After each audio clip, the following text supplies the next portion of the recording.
Na calmaria, deixei-me levar em pensamentos distantes e só fui perceber a vista a uma distância de 2 léguas.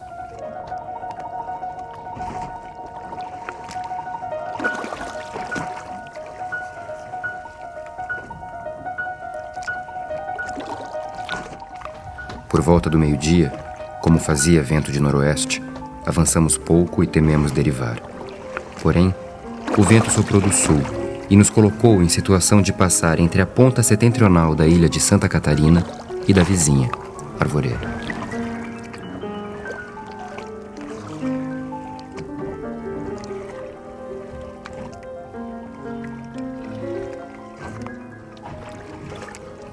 Confesso que minhas ideias eram exageradas e tensas a respeito da chegada, o início da minha missão.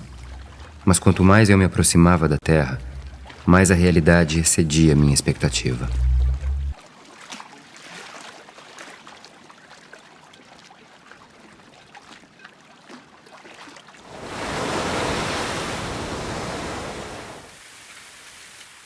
Quando menino, li contos de fadas e imaginei aqueles jardins encantados. O reconhecimento desta ilha me leva a dar crédito a tais maravilhas. A floração tão variada exalava na atmosfera uma mistura de perfume agradável, que a cada inspiração fortificava o corpo e o espírito. A sombra silenciosa da mata, o murmúrio da água corrente, o canto variado dos pássaros e o sussurro das folhas que caem encantam os sentidos, estimulam o pensamento e lembram o homem de sua grandeza e insignificância. A solidão era terrível, sem passado e nem futuro.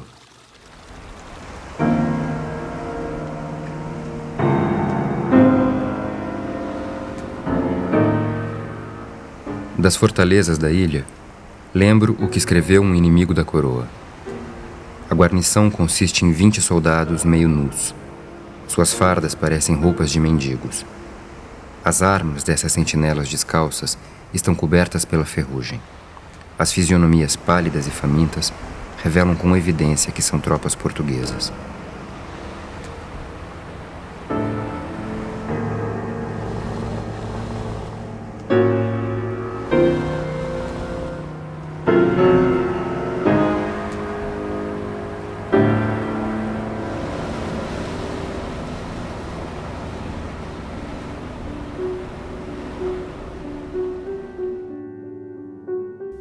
Minha missão é reencontrar as maravilhas que antes de mim viram navegadores estrangeiros de passagem por esta ilha.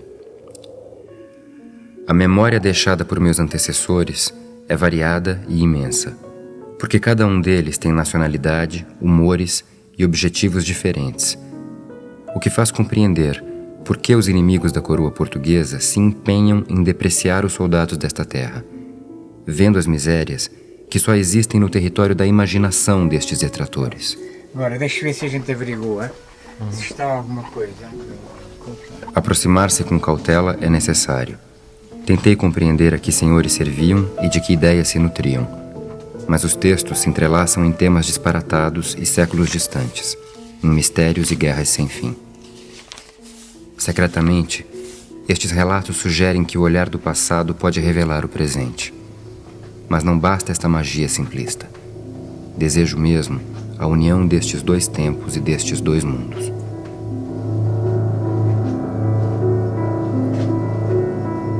É preciso então ir mais longe, aos costões de Sagres, para onde e quando o mundo terminava aqui.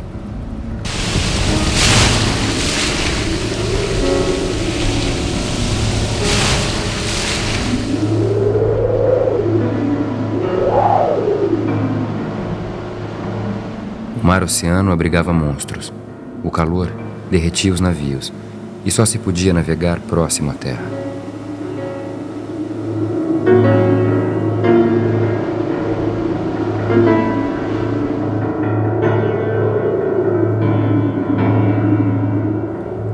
As cruzadas religiosas se acabariam, mas não a ânsia de descobrir territórios. Com a influência de árabes e judeus, os portugueses transformaram a ciência de marear e, passo a passo, Confirmou-se então que a terra não tinha fim.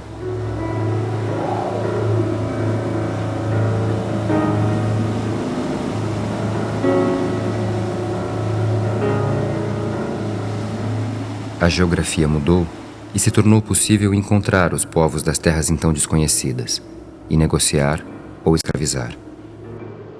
Aqui começa outro tempo, de intensas trocas, de reinados que combatem e se unem, tempo de piratas e da ocupação dos territórios.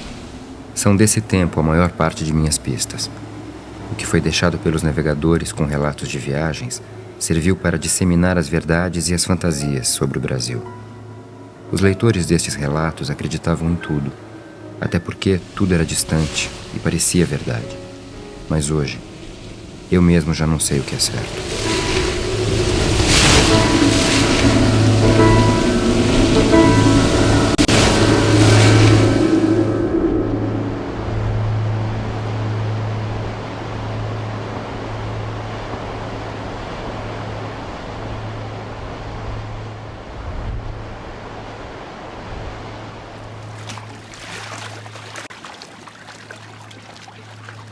A ilha é uma floresta contínua de árvores verdes o ano inteiro. A vegetação cresce por toda parte e é tão pujante que maciços de plantas impedem o passo do viajante para todas as direções. Jamais vi árvores tão volumosas.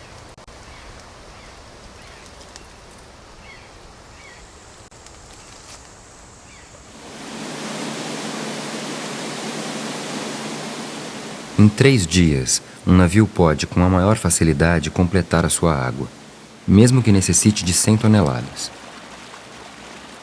Essa água é admirável e se conserva tão bem no mar como a água do Tâmisa. Estando 1 ou 2 dias em barricas, ela começa a trabalhar com um mau cheiro insuportável e cobre-se de uma espuma verde. Passando alguns dias, esta espuma vai para o fundo e a água torna-se perfeitamente doce e clara como cristal.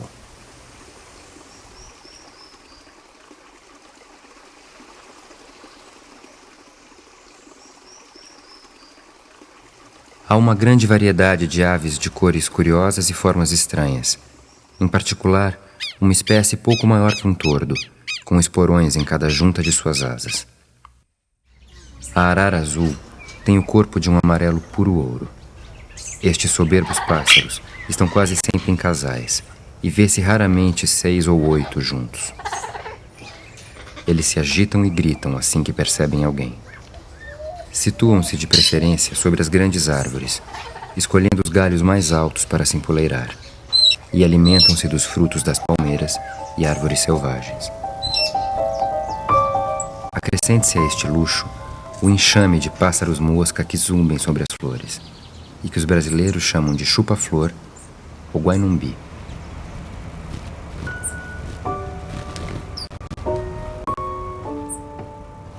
A plumagem é de um verde transparente, como se tivesse deitado sobre uma folha de ouro.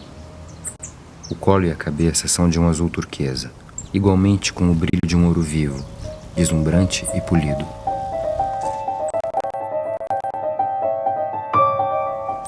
A fêmea só põe 2 ovos, do tamanho de uma ervilha. Pode-se calcular a beleza do colibri pelo uso que os índios fazem dele. As índias dependuram-no em suas orelhas, como as nossas europeias fazem com as pérolas e os diamantes.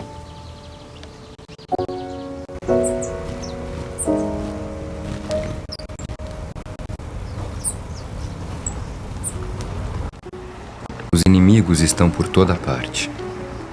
Em terra, entre as aranhas venenosas, destaca-se a caranguejeira, que dizem alimentar-se de colibris, o que parece impossível dada a lentidão de seus movimentos.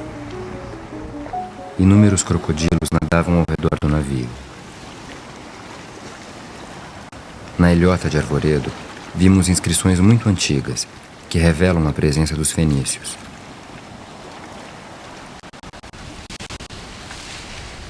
Foram encontradas sépias gigantes, aqui chamadas de polvo.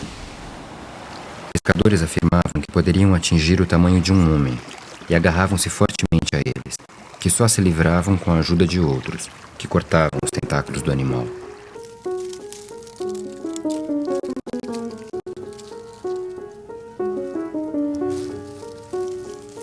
Para suprir meu navio de água, usei o serviço de um português dali, ao invés de submeter meus homens ao perigo dos répteis. Um de nossos marinheiros foi picado próximo ao calcanhar por uma serpente de aproximadamente 1,5 pé de comprimento, de pele tigrada.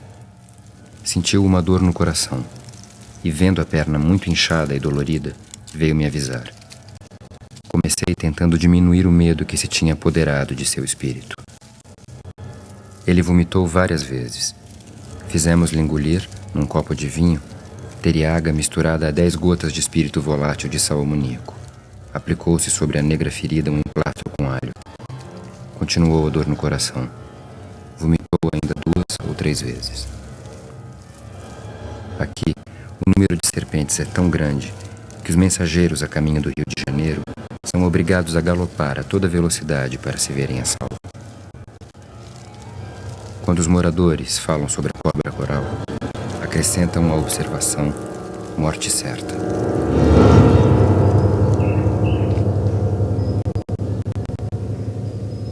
A natureza dá tudo, mesmo sem esforço, assistência ou trato.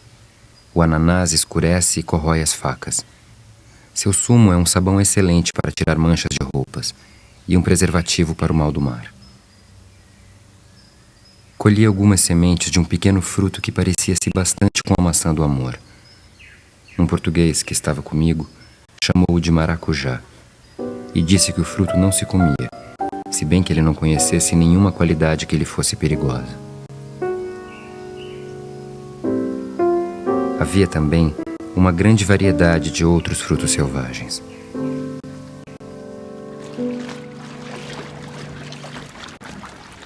Pode-se subir os regatos salgados até 3 ou 4 milhas.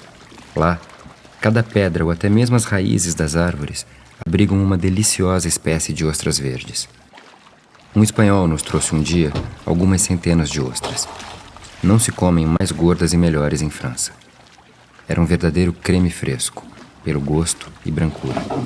Fizemos todo o possível para saber do espanhol o lugar onde as pegava, mas ele guardou seu segredo, como se fosse interesse do governador.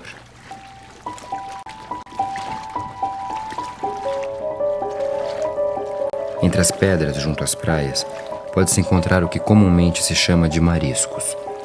Eles muito se assemelham aos ouriços de cais, exceto porque são normalmente 3 ou 4 vezes maiores e sua cor é verde marítimo ou roxo escuro. São divididos em partes, como uma laranja, cada uma delas contendo uma substância que se come crua e que, em minha opinião, supera em sabor toda a espécie de crustáceo que jamais provei.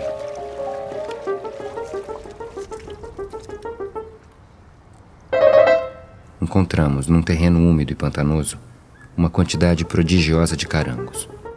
A forma de seu casco é quase quadrada, de um vermelho marrom que se torna bruscamente claro sob o ventre. Seus olhos são de um negro brilhante, duros como chifres, saem para fora e entram em seguida. Tem pinças mais grossas para cortar as folhas e as raízes das plantas. Quando vem alguma coisa que os assuste, levantam a garra, fugindo em estado de defesa.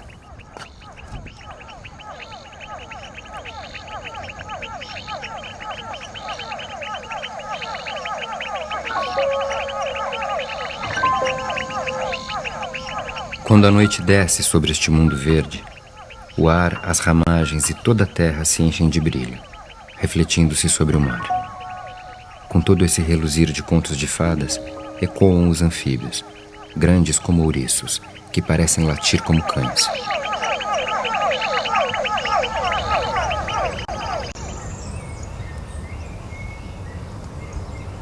A vida, a vegetação, a mais abundante, propaga-se por todas as partes.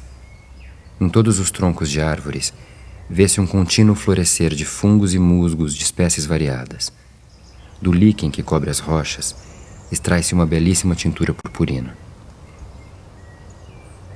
A vegetação é selvagem, se distinguindo as belas espécies de árvores floridas, com troncos altos e ramos espairecidos em formas de leque. Abaixo, sobre troncos caídos, rastejam samambaias que se multiplicam em formas e cores. helicônias de folhas largas e da altura de uma pessoa.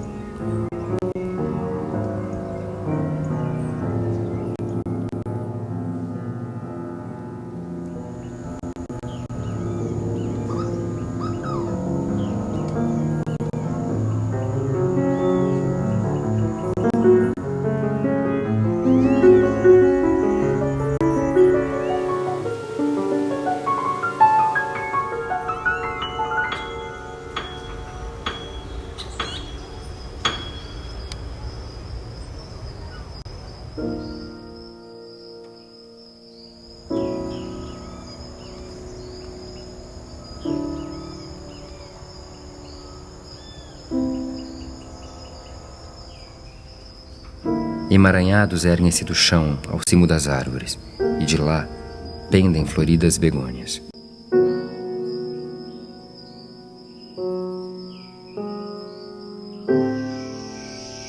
A barba de velho cobre as árvores com seus cachos prateados.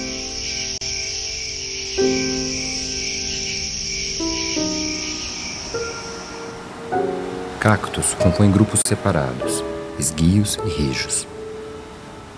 Quase todas as formas da botânica estão aqui, comprimidas em rica variação.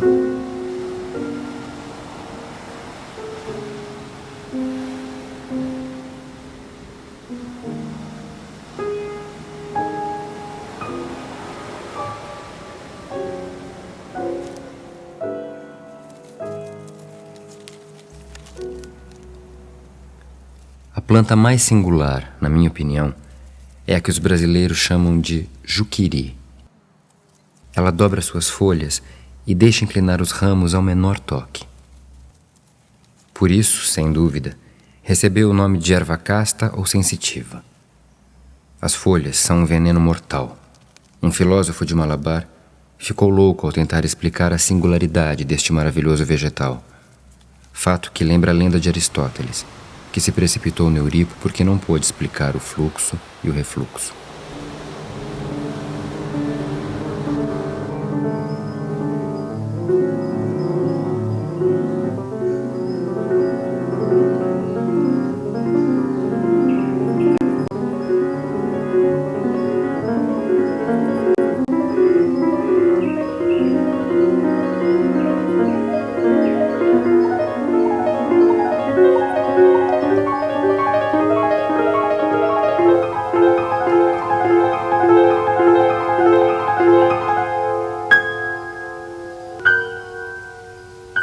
As borboletas eram enormes, como até então só havia visto em nossos gabinetes europeus.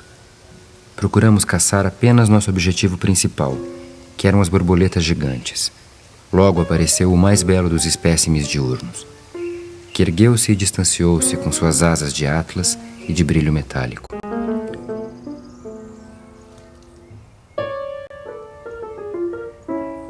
Observava com grande admiração uma espécie particular, que fazia uma distinção com as asas. Essa espécie pousa com as asas bem abertas sobre os troncos, e quando alguém se aproxima, logo levanta voo com grande ruído. Quando se prende uma borboleta destas próxima a um riacho e espeta-se com um alfinete sobre a areia, pode-se esperar calmamente que dentro de 1 hora apanham-se 40 a 50 desses exemplares. À noite, voltei ao navio empolgado e rico em plantas e insetos. Todos admiravam a variedade das borboletas, que exalavam um odor fino e adocicado. Um nativo mostrou-me conchas que produzem aquela linda tinta vermelha, tão apreciada pelos antigos. Eu usei uma pena, escrevendo minhas iniciais num lenço, e as marcas adquiriram um tom verde escuro. Expostas ao sol, transformaram-se num lindo carmesim. A ilha de Santa Catarina, em si mesma, tem aproximadamente 8 léguas, e o canal entre ela e o continente é muito estreito. À exceção das plantações, não existe uma só clareira. O governador reside num vilarejo, situado ao fundo de uma enseada. As casas são construções ao rés do chão. São ordinariamente cobertas de canas e folhas de bananeiras. Não se vêem chaminés, e não tem eles nenhum local que se possa chamar de cidade, nem hotel, café ou restaurante. No interior, não há nenhuma povoação perto. Ao longo de todas as costas estão disseminadas várias casas construídas às margens de baías e rios navegáveis.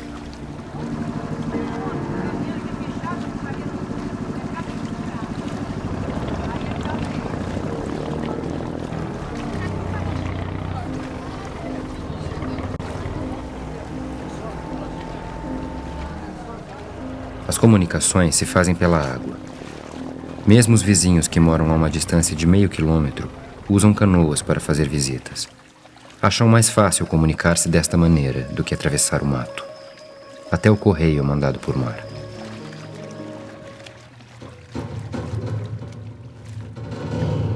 As armas comuns dos moradores são facões de caça, flechas e machados. Possuem poucas espingardas e raramente pólvora. Mantêm em casa um grande número de cães, que usam para defender-se das onças. Uma delas, em uma só noite, matou 8 ou 10 cães. Mas durante o dia, elas dificilmente conseguem escapar e os habitantes se divertem em destruí-las efetivamente. Um capitão inglês disse-me que esta ilha se prestava ao refúgio de vagabundos e bandidos que fugiam de diferentes lugares do Brasil e que não vira mais de 100 brancos assombrados por piratas. Estes desterrados se diziam sujeitos à coroa de Portugal, mas sua obediência ao rei e ao governador não os obrigava a quase nada. Tinham provisões em abundância, eram hospitaleiros e negociavam em troca de vestimentas. Mas pouco tempo depois, estes honestos bandidos se viram constrangidos a fundar entre eles uma nova colônia e de se submeterem a novas leis e a um novo governo.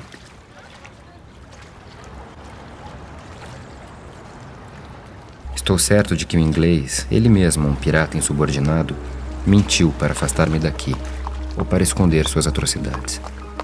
Como o porto desta ilha é o melhor de todos ao longo desta costa, é de se supor que as riquezas das cercanias correspondem ao prometido. Assim, esta ilha tornar-se-á a principal colônia do Brasil e o porto mais considerável de toda a América Meridional.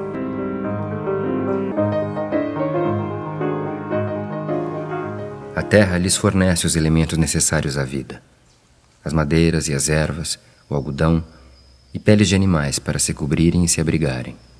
As laranjas e limões são os melhores do mundo, só comparáveis às da China. As bananas têm o paladar como uma mistura de trigo, açúcar, manteiga e ovos. Pode-se comê-las cozidas ou tostadas em manteiga. O processo de fabrico de aguardente é com alambiques muito rudimentares. Costuma-se trazer aguardente de Lisboa para cá, vendida com o nome de aguardente do reino. Os teares estão em seu estado nascente e os moinhos são escassos.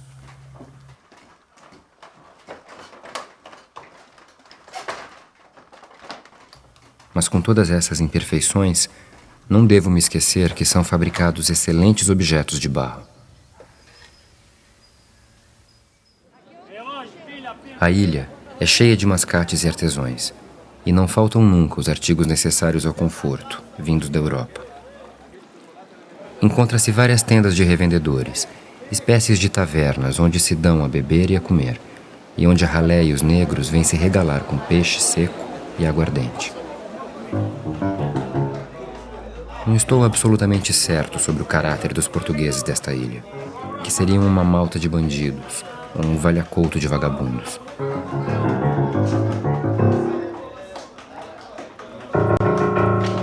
Ouve-se dialetos variados e vê-se homens de todo tipo de pele. Os mulatos são em maior número, com um ar selvagem. Entre os portugueses estão uma parte de europeus fugitivos, negros e também índios, alguns servindo voluntariamente aos portugueses, outros que são aprisionados em guerra. A conhecida preguiça pode ser herança de quem não excede em trabalho e usura. De minha parte, eu lhes devo fazer a justiça de dizer que podem parecer supersticiosos, mas são educados e amáveis, e sempre negociaram honestamente comigo.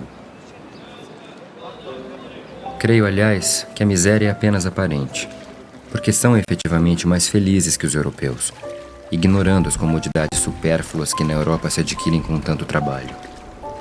vivem numa tranquilidade imperturbável e não almejam uma magnificência de habitação bem equipada que só faz lisonjear a vaidade. A única coisa que têm a lamentar é viverem na ignorância. São cristãos, é verdade, mas como podem ser instruídos na sua religião, não havendo senão um vigário na lagoa?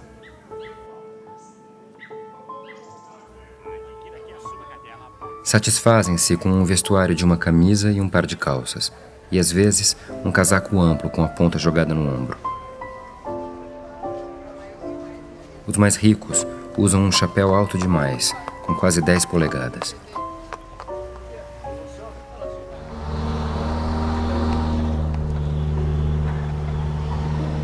Existem os que estão cobertos de andrajos, e alguns vivem em habitações miseráveis.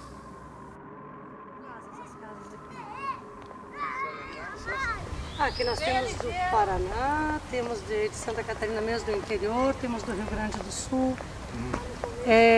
Tem ali uma família que é paulista, temos índios daqui mesmo também, né, da região mesmo, que estão morando aqui. Aqui nós temos 300 famílias.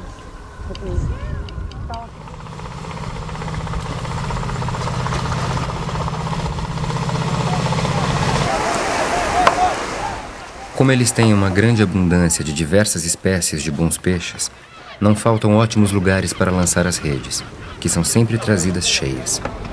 Os peixes são muito agradáveis em seu gosto. Encontramos no meio deles toda a sorte de pequenos seres do mar, o que era bem recebido pelos nossos naturalistas.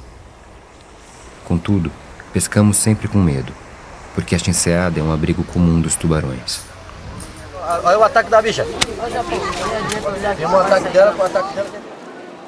É realmente espantoso ver, no meio de um solo tão rico, de uma natureza tão risonha, cabanas enfumaçadas, estreitas, disseminadas cá e lá sobre a encosta de uma colina, de onde a vista domina a baía.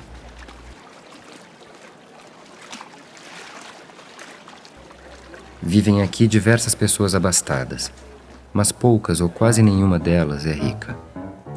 De resto, gozam de um ar muito saudável. Não tem raramente outra moléstia a não ser o mal do bicho, que é uma dor de cabeça acompanhada pelo desejo de evacuar sem nada expelir. Para isso, usam eles um remédio muito simples. Colocam no assento um limão azedo ou um emplastro de pólvora diluída na água. As mulheres de Santa Catarina branqueiam a roupa com a ajuda de um sabão negro fabricado por elas mesmas, com sebo e uma barrela de cinza de samambaia. Elas usam vestimentas simples, de uma limpeza notável. Não são feias. E entre as mulheres da classe mais alta, que adotam as modas francesas, estão algumas que, mesmo na Europa, teriam motivo para se firmarem como beldades. Acrescente-se que o belo sexo recebe com gentileza os hóspedes, ao contrário de sua terra natal, Portugal, onde as damas vivem durante o ano inteiro enclausuradas, ou se escondem por detrás das portas e espiam o visitante pelo buraco da fechadura. Na maioria, são de estatura média, bem constituídas, de cor castanha. Se bem que algumas são muito claras, têm fortes cabelos pretos e olhos escuros e sensuais. Disseram-me que elas são como as mulheres civilizadas, pois adoram as intrigas amorosas e o ciúme dos maridos parece ser endêmico. As negras são trajadas com decência e uma certa coqueteria. Uma camisola e uma saia curta, ligeira, atada por cima das ancas, desenham as formas robustas de seus corpos. Os negros amam a dança e muitas vezes dançam sozinhos, ou ao som de um instrumento chamado calimba pelos portugueses. Vimos uma festa em que a maioria dos presentes estava vestida com um pano à cintura ou calças curtas, quase sem roupas, enfeitados com inúmeras penas coloridas, fitas de seda e um diadema de papel dourado. Alguns cobriam o rosto com máscara. Outros estavam horrivelmente lambuzados de vermelho, branco e outras cores. A maior destreza foi apresentada por uma negra seminua que movimentava os quadris em gestos artísticos e sacudia os músculos do pescoço, dos ombros e das costas de maneira indescritível. As mais repugnantes contrações musculares caracterizavam todos os movimentos. Uma europeia teria corado de vergonha à contemplação de tais cenas. Algumas destas escravas não são desdenhadas pelos brancos, que, por sua vez, tentam ganhar seus favores.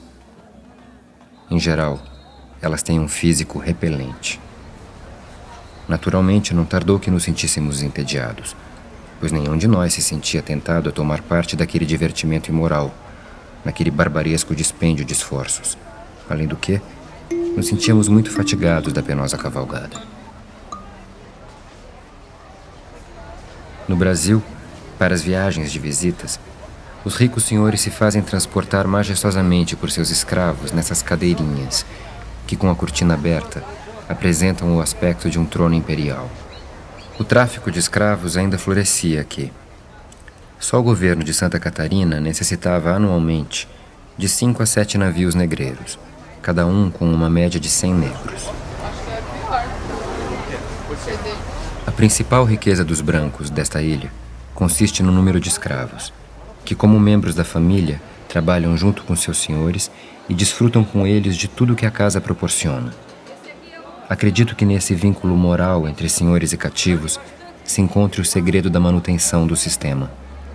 Como não é possível coagi-los ao trabalho apenas pela violência, a esperança da alforria mantém o escravo vinculado ao seu senhor.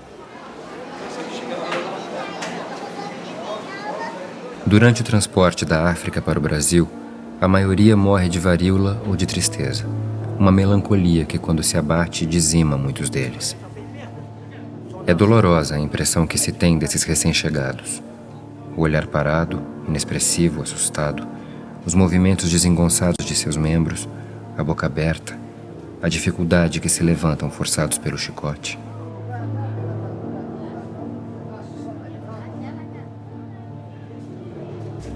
Como os senhores são pouco ricos, os negros são mal alimentados e mal vestidos.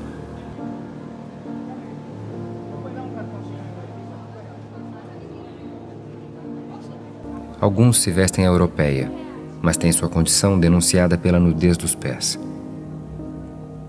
Acontece frequentemente que desperta a ânsia de liberdade e fogem para as montanhas afastadas, preferindo alimentar-se de caça de ervas, raízes e frutos do que servir a um tirano. Para impedir novas fugas, o dono manda prender-lhe ao pescoço uma argola de ferro, na qual está presa uma cruz, forjadura horrível que não permite o devido repouso noturno. As máscaras de folha de ferro são muitas vezes aplicadas, com cadeados, aos negros que se embriagam ou que têm o mau costume de comer terra. A pesca da baleia é uma propriedade da coroa e foi arrendada a um major e a oficiais inferiores. Neste posto, trabalham 150 negros, mas a quantidade de baleias que apanham agora é inferior à dos primeiros tempos, quando a média atingia 300 a 400 por estação de pesca.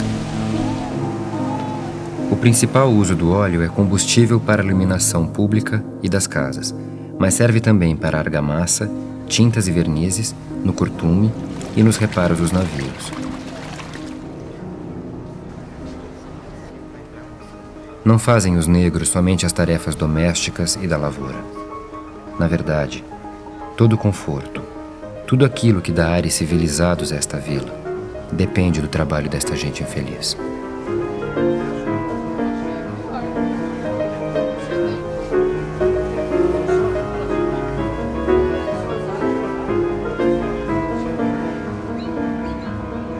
Fiquei muito surpreendido ao ver numa noite, quando me dirigia para bordo, diversos escravos negros de ambos os sexos carregando pedras para a construção da igreja, que em muitos países católicos é considerada mais importante do que hospitais e outras edificações úteis.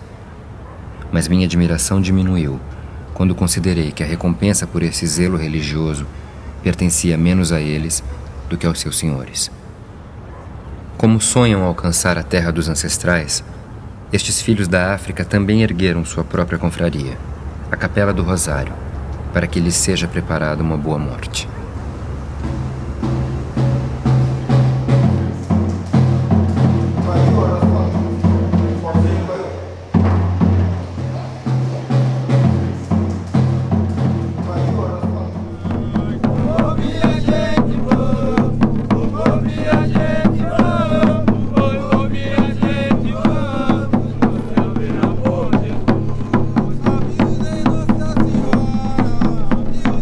O Natal, como em toda parte, é aqui também festa das crianças e dos negros.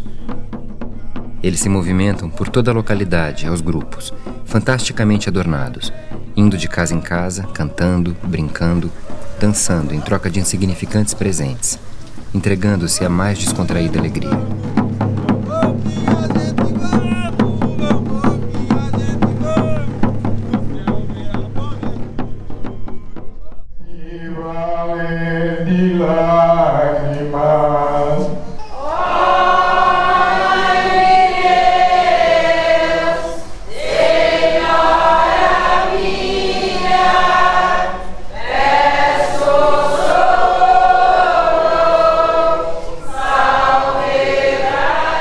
Eles se reúnem em grupos de 10 a 20.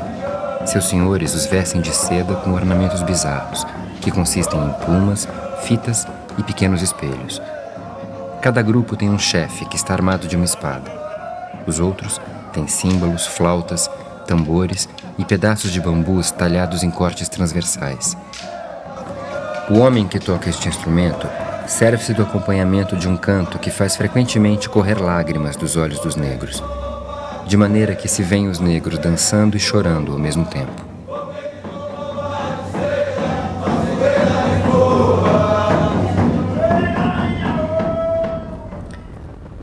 Os moradores dos lugares afastados no interior não são somente os mais pobres da província, como também os que estão mais expostos ao assalto dos nativos da região, índios antropófagos, que aqui são chamados de gentio brava, povos selvagens ou caboclos.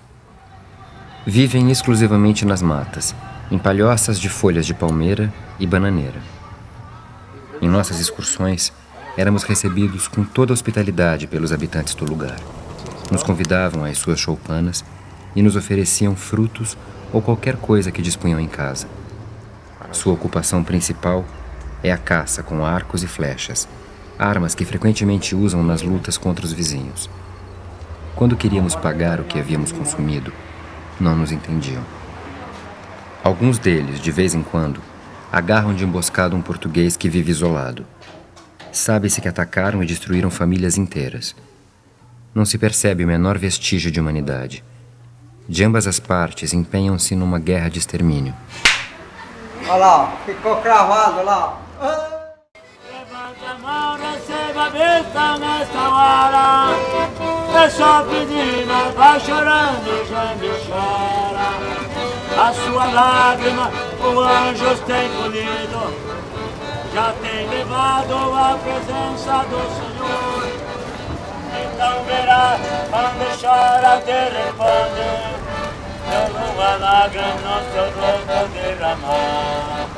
Não tenha medo das tribulações da vida, tribulações que passou nosso Jesus. Que sofrimento. Essa madeira aqui, fazer bichinho. E qual é o tamanho que ela atinge o máximo? Acho que assim. Nossa, alto. Esse aí cresce. Eu trouxe uma mundinha, esse é uma muda. Esse aí eu plantei ali. Agora que está crescendo. E aqui perto não tem nenhuma, será? Mais grande? Ih, não se encontra aqui perto. Só aí sim. Existia madeira suficiente, mas que deveria ser cortada com nossas próprias ferramentas, já que os ilhéus não as possuem. A primeira coisa que fiz foi enviar o carpinteiro à terra, juntamente com outras pessoas que podiam lhe ser úteis na tarefa de abater as árvores e serrá-las em forma de tábuas. O carpinteiro encontrou árvores próprias para serem transformadas em mastros para os maiores navios. A madeira para o fogo pode ser cortada gratuitamente.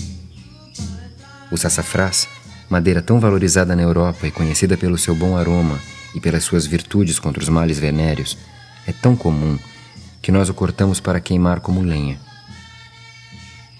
Para desbravar um terreno, eles cortam as árvores à altura do homem e tocam fogo. São nos espaços vazios que eles semeiam em seguida o milho, plantam o algodão ou a mandioca. Os moradores não são muito exigentes com a alimentação. Um pouco de milho, batatas, alguns frutos, peixe e caça, quase sempre o macaco, os satisfaz.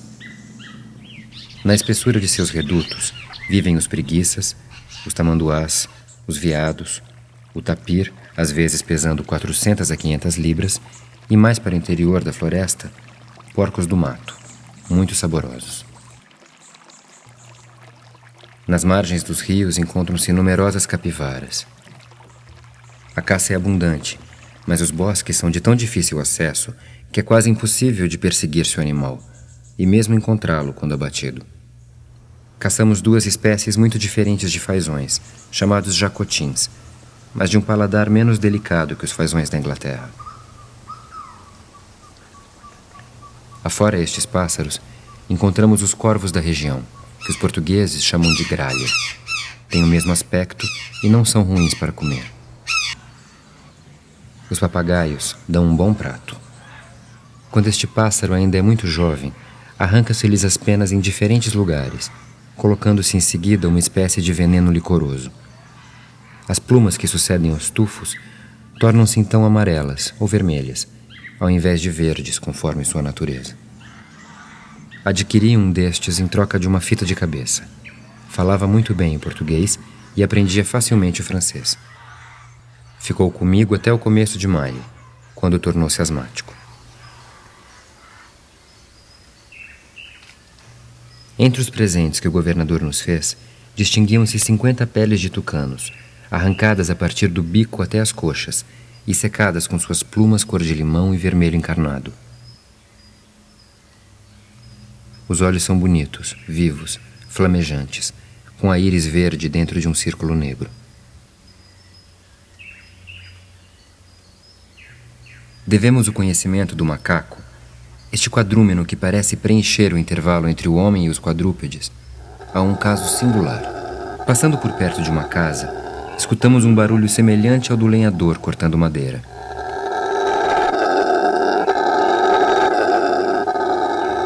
Perguntamos a um negro liberto o que poderia ser. É um macaco que vagueia ao redor do jardim para comer as frutas e avisa aos companheiros para virem se aproveitar da descoberta.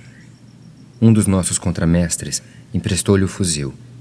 O negro carregou-o fazendo barulho. Atirou no macaco 2 vezes, sem que ele fugisse, caindo morto no 3º tiro, embaixo da árvore. O contramestre levou o macaco a bordo da fragata, para que pudéssemos examiná-lo à vontade. Seu pelo era longo e de uma cor marrom amarelada por todo o corpo, salvo embaixo do ventre, que puxava para o amarelo claro. Sua barba castanha chegava-lhe às orelhas, descendo quase 5 polegadas ao peito. Seus pés eram negros como as mãos, as orelhas sem pelo e bem desligadas, e a penugem escura que cobria o rosto parecia tão escassa que dificilmente se distinguia da pele. Suas sobrancelhas eram bem negras e salientes, sua cauda tão longa quanto o corpo e a cabeça comprida.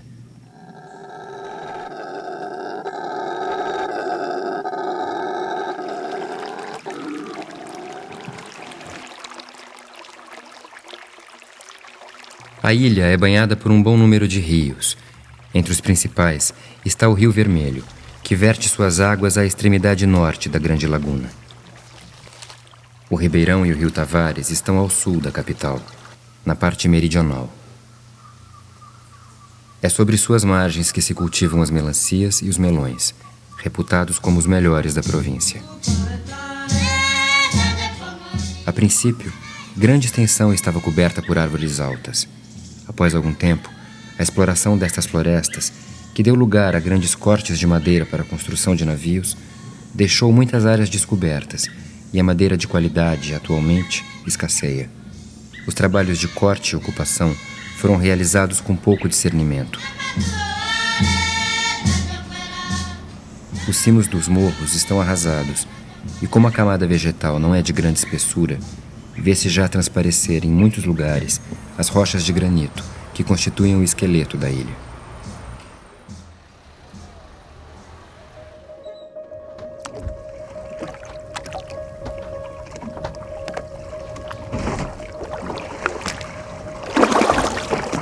Só agora posso entender que é impossível reencontrar a plena memória física do que viram outros navegadores. Quando muito, ruínas e fragmentos. As feras se reduziram a um torpor melancólico e muitos dos pássaros estão morrendo ou desapareceram da ilha de Santa Catarina. Já não existe a mesma paisagem e nem o mesmo olhar minucioso sobre a natureza. Mas já estou de partida. E aos poucos, me interesso menos pelas coisas de ontem e mais pelas de agora.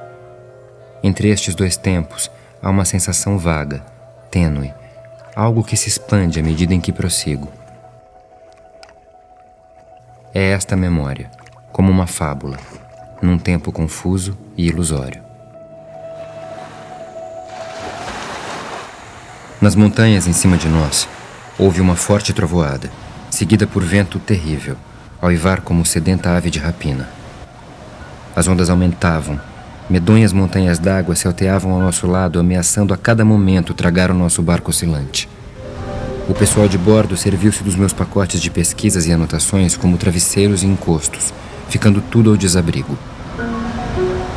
Desta maneira, não perdi somente as plantas selecionadas, como também tudo que havia escrito.